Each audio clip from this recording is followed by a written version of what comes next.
to Mrs. Carroll's. You remember Mrs. Carroll, of course.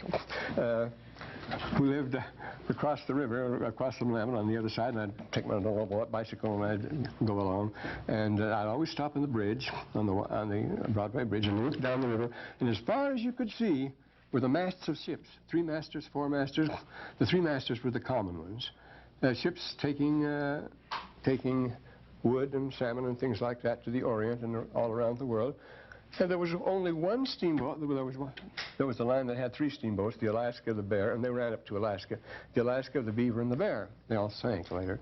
But the thing is that here was along the waterfront in Portland, Oregon, there, as far as you could see, were the masts of ships. And all of a sudden they were gone. There were no more 3 masters. They just went like that.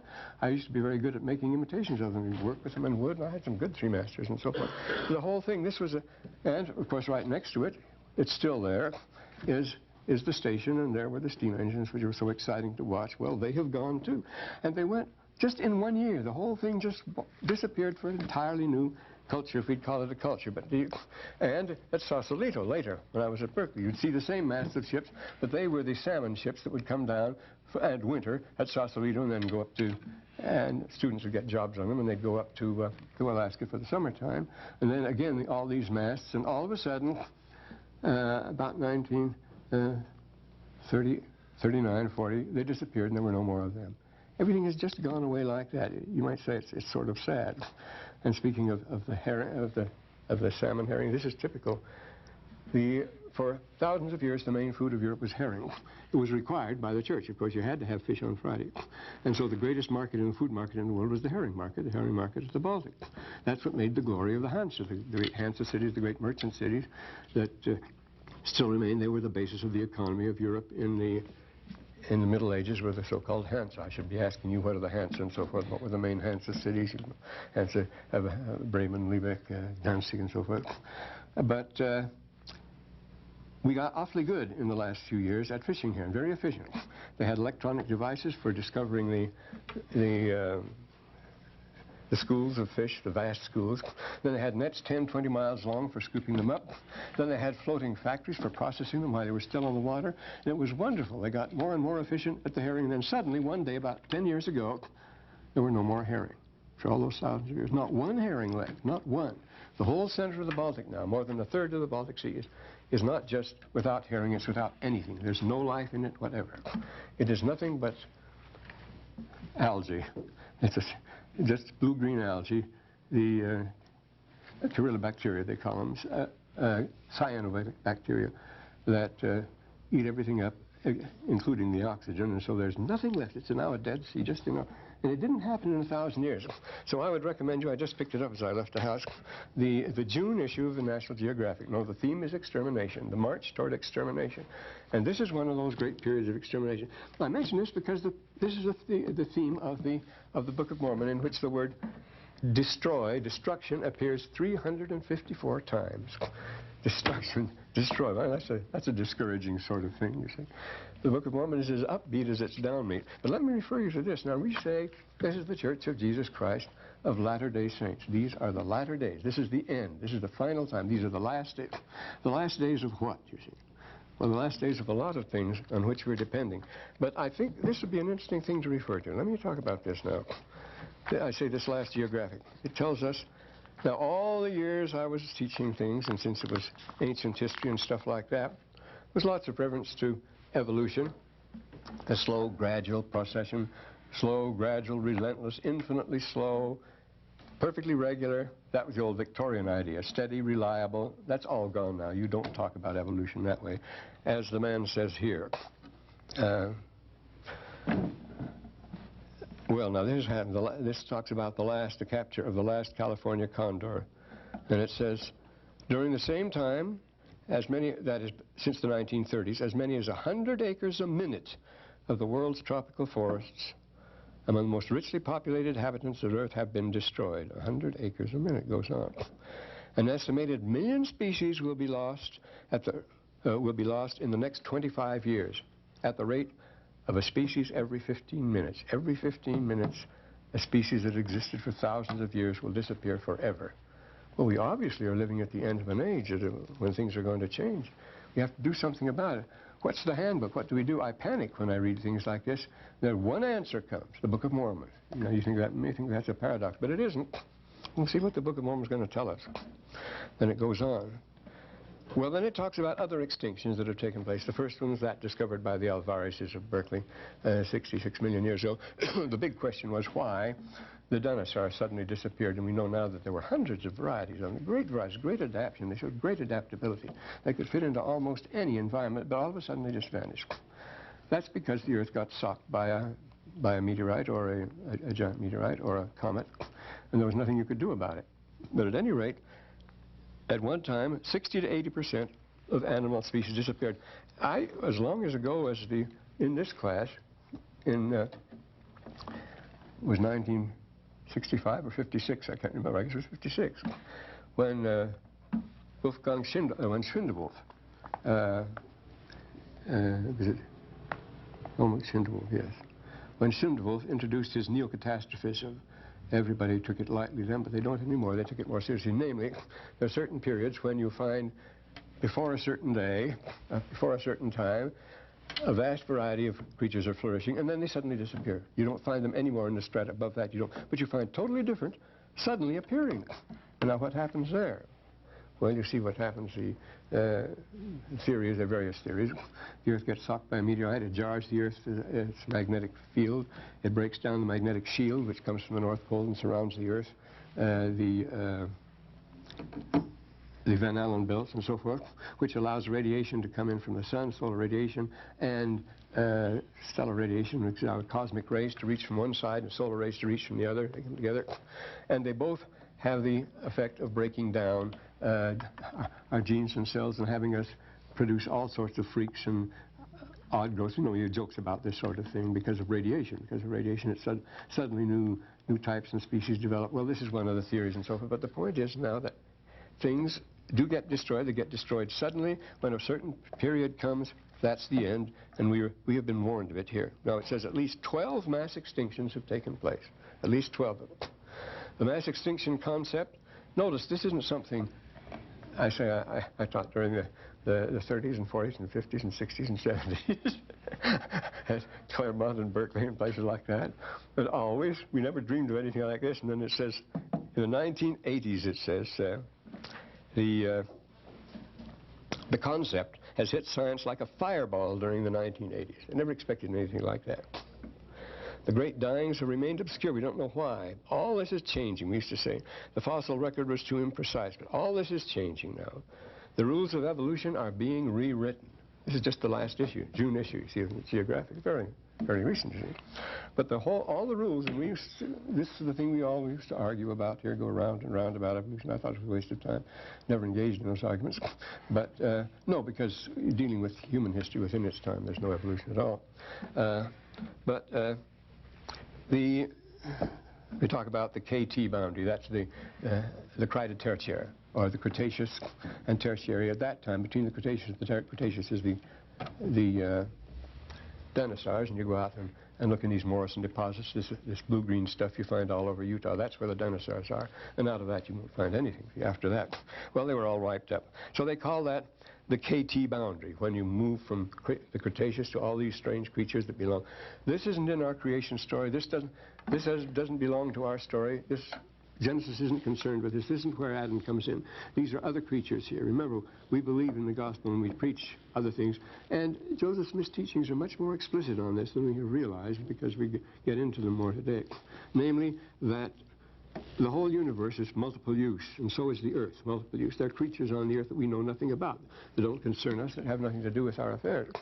We have our own things that concern us. Adam had his family, and we're his people, and his history is our history. But there are other histories that have nothing to do with him. And that shouldn't disturb us at all, the idea that there should be anything else beside us. And but this is very clear here, what's happening here.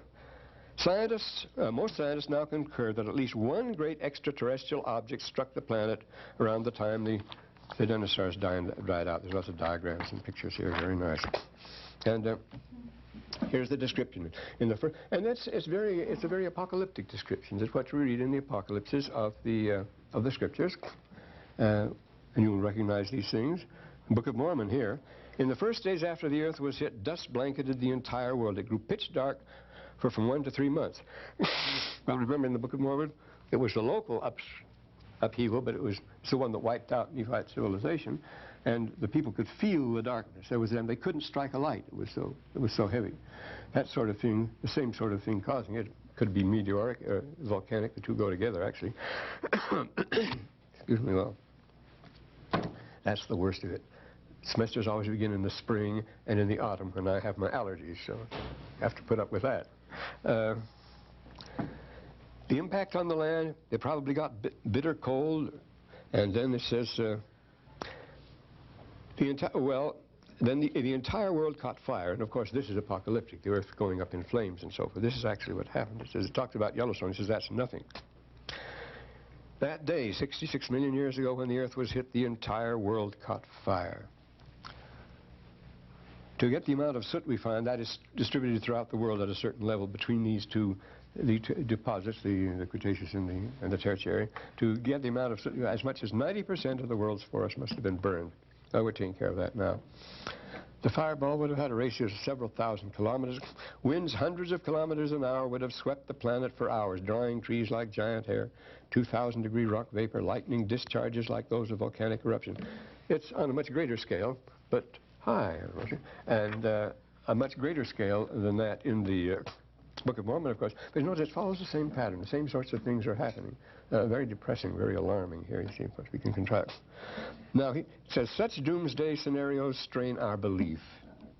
But mass extinctions do occur. They force a new perspective on the history of life. They also force a new perspective on history, as I said before. Here we have 1200 BC when Troy fell. That should concern us, because that great tragedy when Aeneas, when Virgil heaves that great sigh and says, Sunt lacrimae ret mem tem mortalia tanget. Who was it? It was Matthew Arnold who said that's the most moving, the most tragic line in history. Because when we read that, he says, we're all in the same boat. You can't help crying when you read that. Because there are these times when this hits. Then in Lehi's time, the same thing hit again. That was the other great, what Jess was called the, I guess we should be writing things on the board. The pivotal. The year 600 was the pivotal period. Well, we wrote all about this in that book called An Approach to the Book of Mormon. That used to be a priesthood manual, 1957. And it introduces you to a lot of things like that, a book called An Approach to the Book of Mormon. It's not compulsory, be sure of that. And then it goes on. They do occur. And when it strikes, it's not necessarily the most fit that survive. Well, this is the interesting thing, of course. Who survives? The problem of the Book of Mormon is survival. Remember, you always have the one man against the world, whether it's Alma or whether it's Ammon or whether it's Jared or whether it's Lehi or whether it's Alma. You always have the one man, or whether right at the end there, of course, you have Mormon and Moroni. And who plans the survival and so forth? But survival is a tragic word. We use it too much. Survival is a dirty word as far as I'm concerned, because it means I stay here while everybody else is wiped out. John Chrysostom, you all know who John Chrysostom was. He's called Golden Mouth because he was the greatest Christian orator of the 4th and 5th centuries. He handed on a lot of very interesting doctrine. But he was in Antioch at the time of the great earthquake, which destroyed the city utterly and completely. It was after the time of Christ this happened, you see. Same sort of thing happened then.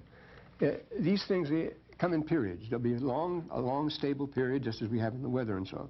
When everything is perfect, everything seems to be going nice, and we get the idea that this is the normal order of things. And a nice, safe Victorian world in which things gradually, by imperceptible degrees, work toward betterment. They work toward the better, because that's what evolution is. Since the fittest survive, the better people are those that come through, and so the world gets better and better, and it's wonderful. Well, but it doesn't work that way. And whatever I was talking about, I better get on here now. What was I going to say?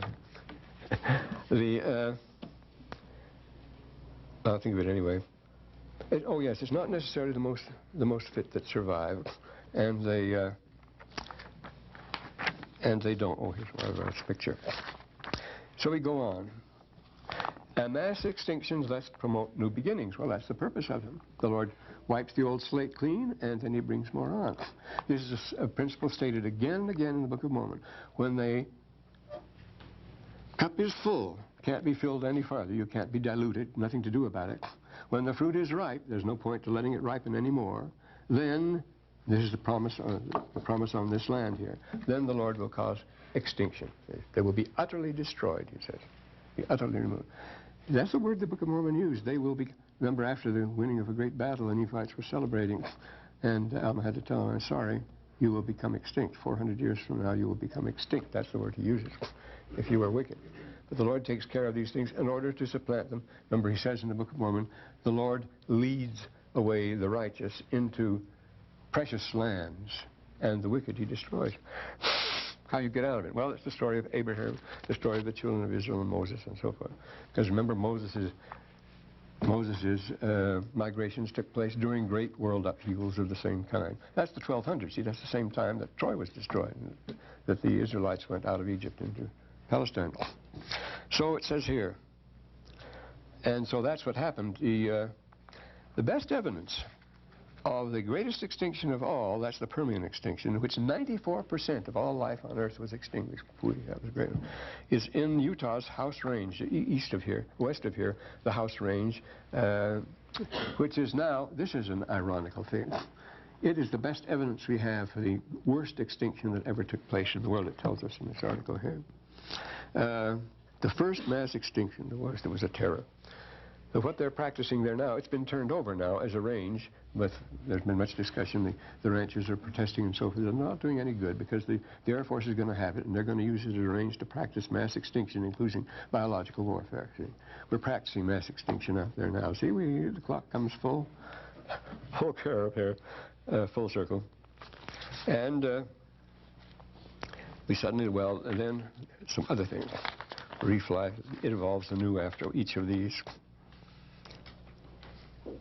Boy, this is very sad. This is one of these extinction, the Fresnian. Thin yellow sulfur mineral testifies its existence everywhere. Precipitated oxygen suddenly vanished from the upper layers of the ocean. 70% of the invertebrates perished in. The seas would have looked like the aftermath of a global red tide, dead animals floating everywhere. Oh boy, this is a cheerful beginning for our class, isn't it? But we're starting with the Book of Mormon. If you have tears, prepare to shed them now, which should be our opening. You all know that line, don't you? You know that line. Antony's speech, of course. You all had Julius Caesar in high school, at least, didn't you? Well, all right, if you have tears, prepare to shed them now. I knew Caesar, yes. And how long did it take? Well, it could have taken 20,000 years, it said here, but this is what he says, but maybe just one stormy night. That's how long it took in the Nephite story, you know, before the coming of Christ. Just one stormy night, wipe out 70% of the life on Earth. Well, that must be some show.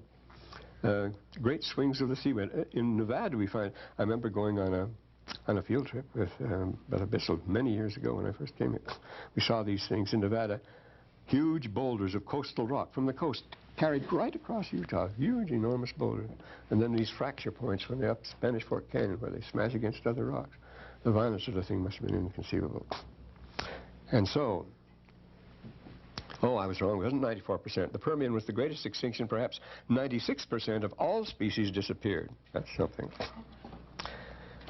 So, and it made for, oh boy, these terrible things that happened. A profound and mysterious crisis struck at the end of the Jurassic. There you go again. We still don't know the explanation. Because the flowers, the angiosperms, suddenly took over with explosive rapidity. That's a thing we often talk about in class, not now though. Doing to overgrazing and so forth. It was because the dinosaurian overgrazing threatened many growing plants, but the angiosperms were able to escape it. Those are the seed pod plants and so forth. And so, what do we have here now? A plague of little animals, little Asian animals invaded North America, and they ate the last of the dinosaurs out of house and home. They didn't have anything to eat on. There's another theory, you see. The cruelest Cretaceous tertiary extinction struck the seas. All large marine reptiles also vanished. Ammonoids, the lovely coil-curved survivor, died out completely, and they were once the big thing.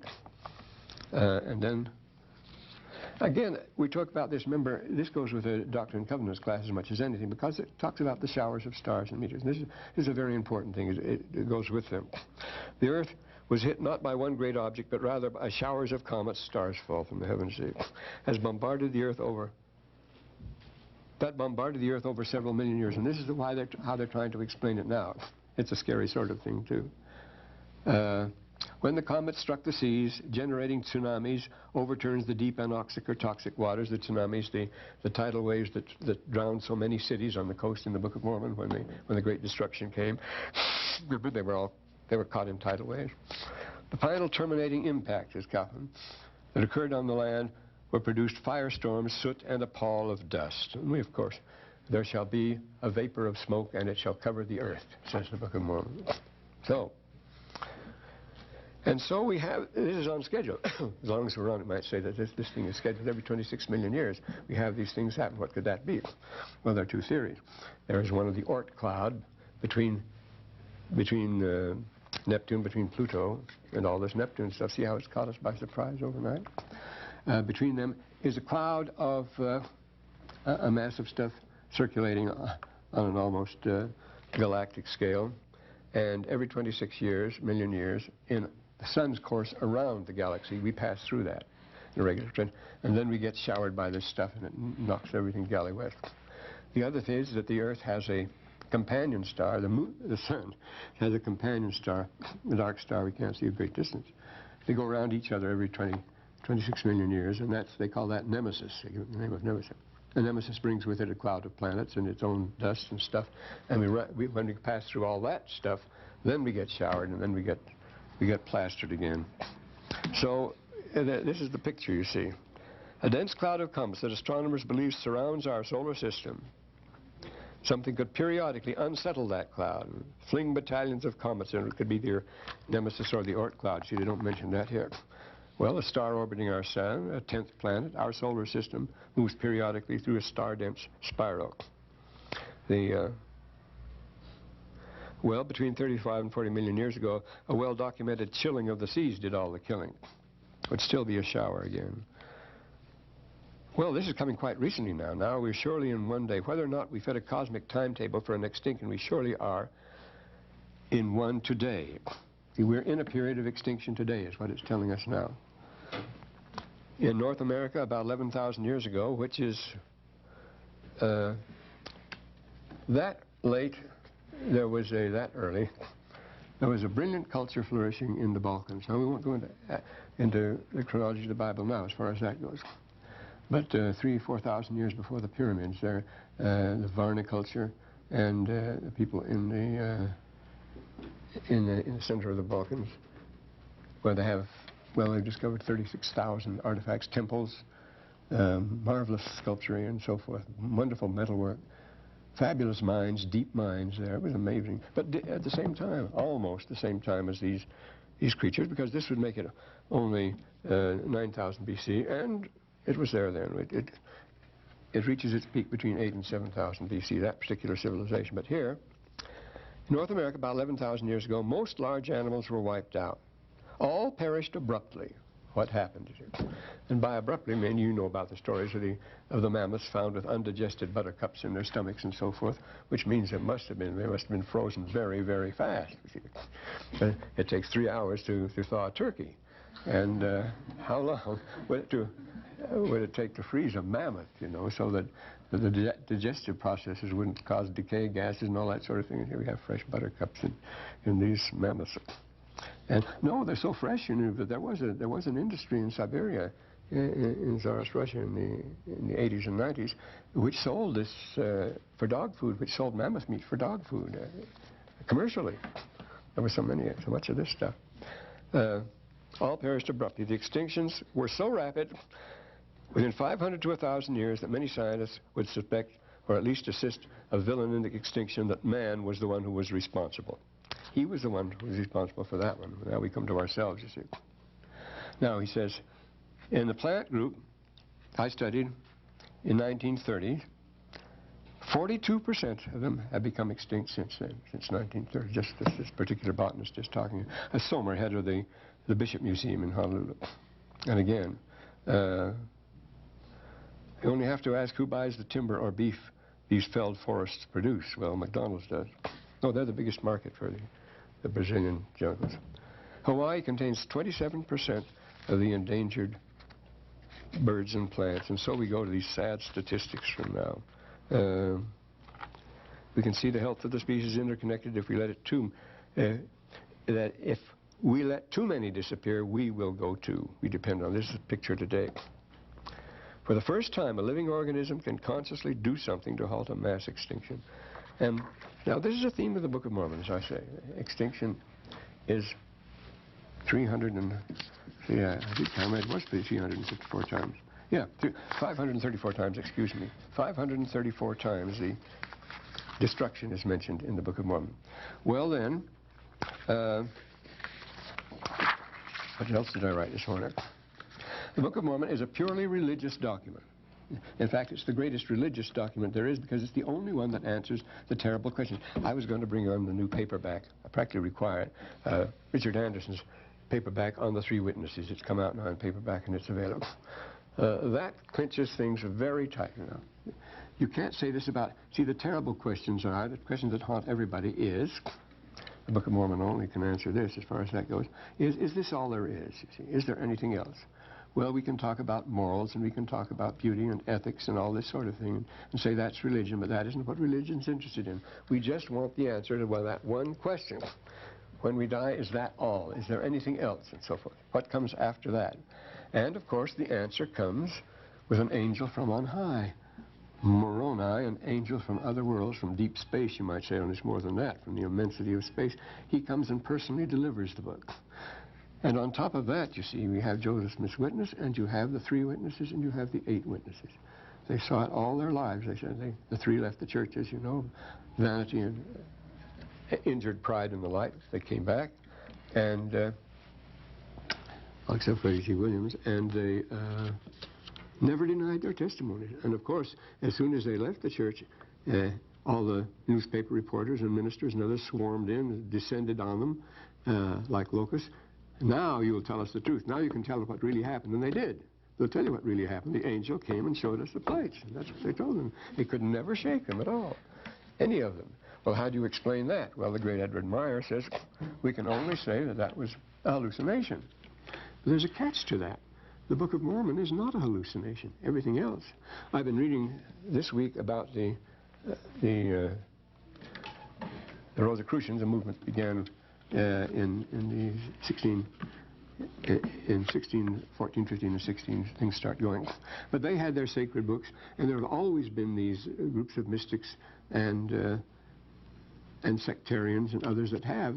They produced manifestos divided into one book called the Fama, and the other called the not the dissertation, but the point is, they claim this book were delivered by angels, and but when you read it, it's nonsense. There's nothing there. It doesn't have anything to say except the usual commonplaces. We should behave and love each other and so forth. We know that. Excuse me. Well, the Book of Mormon is not that, you see. What we have here, nobody's ever been able to get around the witnesses, you see. But it's harder to get around the book, you see. It's a solid, compact mass of statements, a package containing thousands of clues. None of the critics that have torn into it have read it with care, really. We haven't either. I mean, that's why Brother Benson says, let's start reading it for a change. I say, when I was a kid, we just read it because it's sort of romantic and so forth, and what did it have to do with things? It has to do with us today. So we have here this dazzling procession of vivid images, these marvelous vignettes, character studies, perfectly conceived and so forth. But like the Book of Mormon was dug up, remember? So it's a fossil. We're speaking about fossils here, and this Book of Mormon is a fossil. Well, fodder means to dig up, and fossil, you know what a fossil is, a ditch. A fossil is something that is dug up. The Book of Mormon is literally a fossil, because Joseph dug it up. Remember, he removed the rock, and he dug, and he found the book, and so forth. And as a fossil, that the written word is the most marvelous invention known to man, because every ancient document's a fossil, you see. This is fossilized thought here. When you find a fossil, it can tell you all sorts of things, but what does it depend on? It depends on you. You've got to bring all sorts of experience, knowledge, acumen to the subject and see what you can do with this thing. So what do you do when you have a fossil, literal fossil? The most marvelous invention of man, as Galileo and Arthur Clarke and others have told us, is the written word, of course, because it can do what nothing else can. It defeats time and place, and you see, when you dig up one of these fossils, they're talking in terms of millions of years, 66 millions of years, 40 million years ago. And the fossil is there, and it's just as fresh as it was when it finally hardened, its last cooking. It comes down to us unchanged. The time doesn't, and time won't affect the written record either. Those golden plates could last for millions of years as far as that goes, being gold and so forth. You have this, so they o'erleap time, and I've got to write, that reminds me of something. There. And space, too. It makes no difference with space. These things are thousands of years old. And here, it conveys not merely sounds and images. I was talking about the fall of Troy and so forth. This great tragedy that electrified the human race, and that's come down to us. The two greatest epics of ours, Homer, of course, both the Iliad and the Odyssey, and you could include the Aeneid and others. It's left its memory and its mark with us, and it's just as vivid now, and that's why the actor could shed tears for Hecuba. It was just too sad. It was heartbreaking. He was playing the role of Hecuba. What was Hecuba to him? It was very much alive. So this is a marvelous thing that the written word can do that TV and nothing else can do. So you have to have all sorts of fancy equipment and everything for that. But what do you need to hand down a record for 1,000,000 years to convey not only the names and the places and the dates and the events, but your most subtle nuances of thought? You can, because so much of that is great poetry that can move us now just as from the time it was written. And it comes down, what do you need?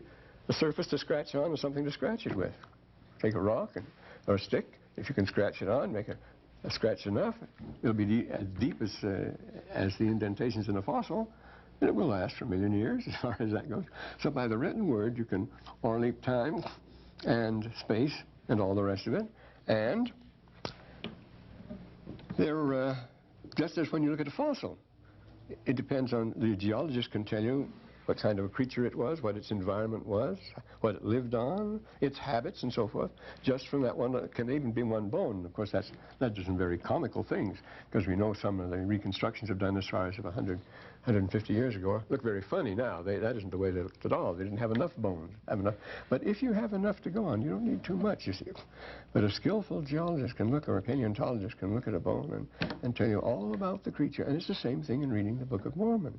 You see, a written document, you have to go into it as far as that goes. It's like the flight of the bee. The act of reading has never been explained. It's a mystery. There's no reason why you should be able to do it. It's a strange thing. The classic example of that would be Arabic, well, other Semitic languages in which you don't write any vowels, you don't have any punctuation of any kind, you don't have any capital letters to know one's personal name, you make no division between the words. Notice you put no vowels. Every word has just 3 consonants. You just string these consonants along, and that's it. And usually it's badly written and covered with fly specks, so how can anyone possibly read it? And yet it can be read. And when people start improving on it by putting in the little shadis and the tashdids and so forth, and putting in the pointings to help us along, it becomes a nuisance. You say, take those away. We don't want those. They're a nuisance. We got used to reading this. But how can it be done? In theory, you have to know first what it's talking about. Then it goes. But if you don't, you can be in an awful state of things. And that's the condition with Egypt today. We do not know the point of view from which to read it. So it's so much, most of it still escapes us. And so Egyptian's a good example of limitations of which men are not aware. We think we've translated the text, and we've been deservedly tricked. A very recent study by Westendorf on that very subject, showing that we've missed entirely the point of Egyptian. I think that's so. So when we read the Book of Mormon, I say, we read it as if we were picking our way through a minefield and missing 99% of the message. Are we even aware of the main points? Now, we start with the 46th chapter, which just like starting in the middle of a sentence. We can't do that. So I had to go back over the weekend and review and see the points which it brings out. Certain points received emphasis and repeatedly come out. The point is very clear. What emerges in the Book of Mormon is this very clear message. So up to 46, I'm going to make a quick review the next time and show what they were talking about, actually. But we must remind you of this, too. When you read the book, when you read the Book of Mormon, or anything like that, when you read a book, you must do exactly what you do when you see a play and so forth. Now, Shakespeare, we don't realize now how great Shakespeare was, and this is a new discovery. The traveling actors of English players had a great deal to do with the Reformation on the continent of Europe. They set the pace at courts, at Lüneburg, at Heidelberg, in the Pfalz, in the Palatinate, Oppenheim, at various places. A writer by the name of Francis Yates has been investigating this idea now. These wandering players had an enormous influence in all the courts of Europe. They would go, and you would not make a sharp distinction between the reality of the court and the reality of the play. The players were in the court. Remember, when the players come in Hamlet, treat them according to their nobility. Treat every man according to his deserts, and who will escape whipping, he says. But you have to treat them like you. But the court itself was a theater. In fact, all the courts are stage in Egypt, and it is. Now, what was the theatrical part and what was the real part? You notice they overdressed. They dressed themselves in the most fancy way. They used overblown theatrical language. We call it the Elizabethan Renaissance. Then in the time of James, it carried on in exactly the same way. It produced Milton. But this mood of the courts and this mood of reality. And Shakespeare is constantly reminding us that when we read these things and when we see the plays, this is not the real thing. You have to produce the real thing. After it gives the most vivid, what I consider the most vivid picture, the most vivid description in words of an event that I can imagine, the description of night in the camp in Henry V there. He concludes, he says, "Sit and see, minding true things by what their mockeries be." He says, this is just a play. We're just putting it on, you see. You mind the true things by what the mockeries be, but you have to apply your mind to it. And that's what throughout Henry V, the chorus is always interfering and reminding you that this isn't the real thing, but you must make the real thing. And so we have the famous prologue at the beginning. Should I recite it? Yes, I should recite it. Yes, this takes you into the mood of the court. Oh, for a muse of fire would ascend the very heaven of invention. Kingdom for a stage, princes to act, and monarchs to behold the swelling scene. Then would the warlike Harry like himself assume the port of Mars, while at his feet, leashed in like hounds, should famine, war, sword and fire crouch for employment. But pardon gentles all. Now he says, but this is only a play. And this is the best we can do. But pardon, gentle all, the flat, unraised spirit that has dared on this unworthy scaffold, the stage, to bring forth so great an object. Can I tell you about Henry and his wars and this wooden stage? Can we cram within this wooden O the very cask that did fright Irinising court? Can this cockpit hold the vasty fields of France? Or can we cram within this wooden O, you know, the Globe Theatre was a round O, within this wooden O, the very casks that did affright the at Agincourt? Oh, pardon. If a crooked figure may in little place present a million, see, by writing one, if you ask enough ciphers to it, you can get a million out of it. He says, admit us ciphers to this great account. We put the one in, we'll be the ciphers and exaggerate it. And let us on your imaginary forces work. Suppose within the girdle of these walls are now contained two mighty monarchies, whose high upreared and abutting fronts the perilous narrow ocean parts asunder. Piece out our imperfections with your thoughts. You must make this story. See? Piece out our imperfections. Into 1,000 parts divide one man and make imaginary puissance. One man is going to represent 1,000 soldiers, so you make an imaginary army there. But you have to do it yourself. Imaginary puissance. Think when we talk of horses that you see them planting their proud hoofs in the receiving earth. For 'tis your thoughts that now must deck our kings. Carry them here and there, jumping o'er time. See, you jump over time and place, just as you do with the written record here.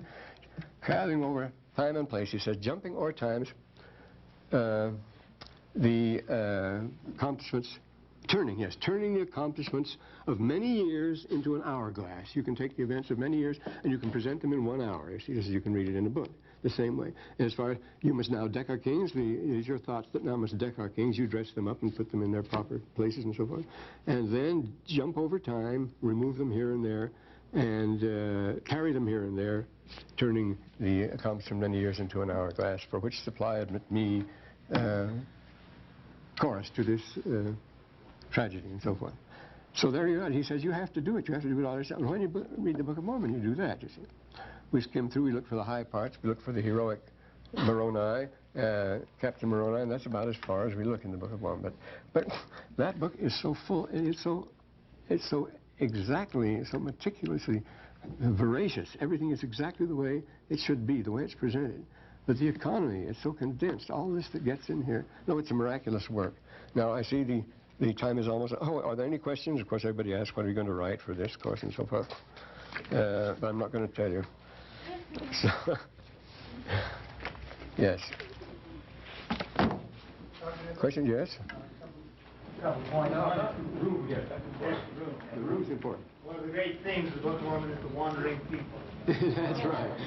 This is my migratory class. So we have 280 the Iring Science Center. Starting Monday within 280 Iring? Oh, we're getting scientific. Word I have. Oh, the first time they've ever given me a break. The last time I science. 280 We have folks here who Iring. just got to NIBLEY as such a treasure possession of the university. There are folks here who haven't registered for the class. Will you please leave the spaces for people who have registered for the class, need the good money, need the credit. 280 starting Monday. My 280 Iring. Well, at last I've made it. I'm going to get the Nobel Prize.